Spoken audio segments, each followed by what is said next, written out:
मित्रों, बाबा खाटू श्याम जी को कृष्ण के कलयुगी अवतार के रूप में पूजा जाता है। बाबा से जुड़ी एक कहावत काफी प्रसिद्ध है कि बाबा राजा को रंग और रंग को राजा बना सकते हैं। राजस्थान के सीकर जिले में बाबा का भव्य मंदिर है, जहां हर साल लाखों की संख्या में श्रद्धालु आते हैं। तो अब यहाँ प्रश्न ये उठता है कि बाबा खाटू श्याम जी है कौन और इन्हें भगवान का दर्जा क्यों दिया गया और क्या है इनकी पूरी कहानी, यही जानेंगे मिलकर आज की हमारी इस वीडियो में।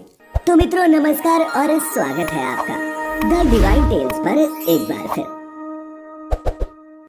सबसे पहले तो आपको ये बता दूं कि खाटू श्याम बाबा का असल नाम बर्बरीक था, जो घटोत्कच के पुत्र थे। जी हाँ, वही घटोत्कच जो भीम और राक्षसी हिडिंबा के पुत्र थे। महाभारत में मिलने वाली कथा के अनुसार बर्बरीक दुनिया के एक बहुत शक्तिशाली धनुर्धर थे। कहा जाता है कि बर्बरीक पूरे महाभारत के युद्ध को अपने 3 बाणों के साथ खत्म कर सकते थे और उनके बल पर वो कौरवों या पांडवों की पूरी सेना को समाप्त कर सकते थे। इस कथा के अनुसार जब महाभारत का युद्ध शुरू होने वाला था तो उन्होंने ये घोषणा की कि वो उस पक्ष की तरफ से लड़ेंगे जो हार रहा होगा। तब भगवान कृष्ण ने एक लीला रची और एक पेड़ के पास खड़े होकर बर्बरीक से कहा कि मैं तुम्हें महान योद्धा तब मानूं जब तुम इस वृक्ष के सारे पत्तों को अपने एक ही तीर से भेद कर दिखाओ। फिर क्या था, भगवान कृष्ण की आज्ञा का पालन करते हुए बर्बरीक ने तीर को वृक्ष की ओर छोड़ दिया।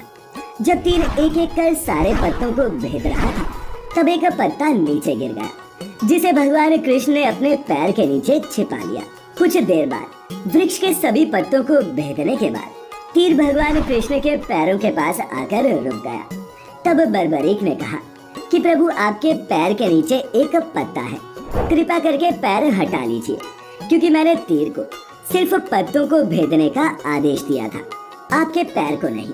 ये देख भगवान कृष्ण आश्चर्यचकित रह गए और बर्बरीक की कमजोर पक्ष का साथ देने की घोषणा से भी चिंतित हो गए, क्योंकि भगवान समझ चुके थे कि बर्बरीक बहुत शक्तिशाली था और अगर उन्होंने हारते हुए कौरवों का साथ दिया तो पांडवों की हार होना निश्चित थी। ऐसे में भगवान कृष्ण ब्राह्मण के वेश में सुबह सुबह बर्बरीक के शिविर के द्वार पर पहुंच गए और उनसे दान मांगने लगे। बर्बरीक ने उन्हें देखा तो पूछा, मांगो ब्राह्मण, क्या चाहिए।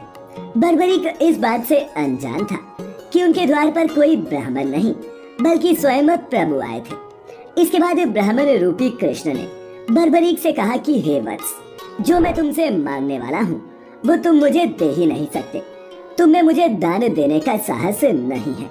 ऐसे में बर्बरीक ने कहा, नहीं, मैं आपको दान में अपना जीवन तक दे सकता हूँ, बताओ तो सही आपको चाहिए क्या। और मित्रों, इस तरह बर्बरीक भगवान कृष्ण के बिछाए जाल में फंस गए और इसके बाद भगवान कृष्ण ने बर्बरीक से उनका मस्तक ही मांग लिया। अब चूंकि बर्बरीक पहले ही ब्राह्मण को वचन दे चुका था तो उसने बिना कुछ सोचे ही ब्राह्मण को अपना शीश काटकर दान कर दिया और बर्बरीक के ऐसा करते ही भगवान कृष्ण अपने असली रूप में आ गए।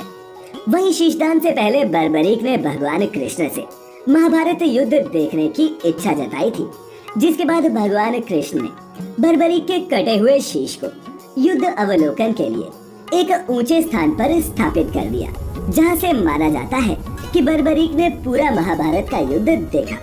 तो मित्रों, ये तो थी बर्बरीक के जन्म और इस शीशदान की कहानी, लेकिन ये बर्बरीक खाटू श्याम जी कैसे बने, अब ये जानते हैं। दरअसल युद्ध में विजयी होने के बाद पांडवों में विजय का श्रेय लेने के लिए आपस में वाद विवाद होने लगा। तब भगवान कृष्ण ने कहा कि इसका निर्णय बर्बरीक का सिर ही कर सकता है, क्योंकि एक वो ही है जिसने ये पूरा युद्ध देखा है। इसके बाद पांडवों सहित भगवान कृष्ण अरावली की पहाड़ियों की तरफ चल पड़े, जहाँ पर बर्बरीक का शीश विराजमान था। फिर जब बर्बरीक से पूछा गया तो उन्होंने बताया कि युद्ध में उन्हें सिर्फ और सिर्फ भगवान कृष्ण का सुदर्शन चक्र चलता ही दिख रहा था, जिससे कटकर रणभूमि में योद्धा ऐसे गिर रहे थे मानो पेड़ कट रहे हो। वहीं दूसरी तरफ मैंने ये भी देखा कि द्रौपदी महाकाली के रूप में रक्तपान कर रही थी। बर्बरीक की इन बातों से भगवान कृष्ण बेहद प्रसन्न हुए और उन्होंने ही बर्बरी के कटे शीश को वरदान दिया कि कलयुग में तुम मेरे श्याम नाम से पूजे जाओगे। तुम्हारे स्मरण मात्र से ही भक्तों का कल्याण होगा और धर्म, काम और मोक्ष की प्राप्ति होगी। और मित्रों, इस तरह बर्बरी को खाटू श्याम जी के नाम से पूजा जाने लगा। तो मित्रों, ये थी खाटू श्याम जी की असली कहानी, जिससे आज भी कई लोग अनजान हैं। आप में से कौन कौन उनकी इस पौराणिक कथा के बारे में जानते थे?